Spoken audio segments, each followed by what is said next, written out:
Only tonight here at 6. Around the country, shortages of school bus drivers have gone from bad to worse, and our area is no exception.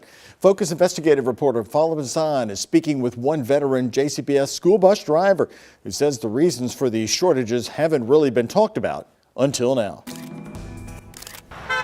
Around the country and here at home, we've heard bus drivers complain about the same problems. Overworked and underpaid. We just want fairness. We're trying the hardest that we can try. Now, one veteran bus driver with Jefferson County Public Schools tells us she's willing to risk her job to explain why. I get emotional sometimes thinking about it. Exposing what she says no one else is talking about. I have physically been assaulted, had a student knock my tooth out. On most days, she says, she feels unappreciated and unwelcome. Like dirt. Do you think that part of the reason for this critical shortfall we have of bus drivers is because they're facing this abuse on the job?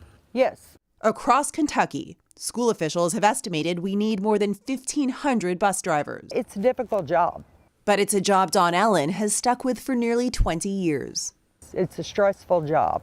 It's not for everybody. Because she says abuse among students on the job has worsened. The verbal abuse is horrid. I had an elementary kid cuss me for 30 minutes. But she says kids are getting away with it, knowing it's unlikely they'd be suspended.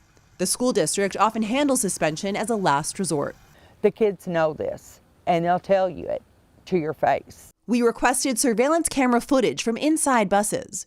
Drivers told us it would reflect the typical violent and insubordinate behavior they experience. But school officials said the footage would compromise student privacy, denying our request for evidence. But we endure it every day. So we dug into the data. We analyzed the district's student disciplinary records over the past 5 years. The records reveal what many bus drivers deal with daily. Among the most prevalent problems, students not responding to questions or requests from the driver, failing to stay seated, profanity, and fighting. We have found butcher knives. The blade was about this long.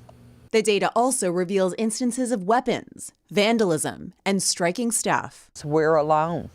There's nobody to help us. Allen says verbal and physical violence is causing many of her colleagues to seek work elsewhere. A lot have went to UPS or driving for FedEx because they're like, I can listen to boxes rattle behind my head. It's not for everyone, absolutely. Chris Perkins is Chief Operations Officer with JCPS, Kentucky's largest school district.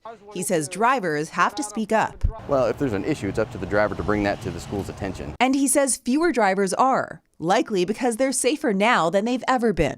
We've been very purposeful and intentional about providing additional training support to our drivers to better equip them to respond to behaviors on the bus. Data we've analyzed within his school district showed disciplinary issues among students on buses have decreased substantially by more than 50% between the first 10 weeks of the 2019 and 2021 school years. But Allen believes many problems are likely going unreported. We can't control this. She says drivers feel it's a waste of their time to report problems because nothing will be done. We're thinking we can't do anything. She says that until drivers feel empowered, recruitment of new drivers will be a challenge. Yes.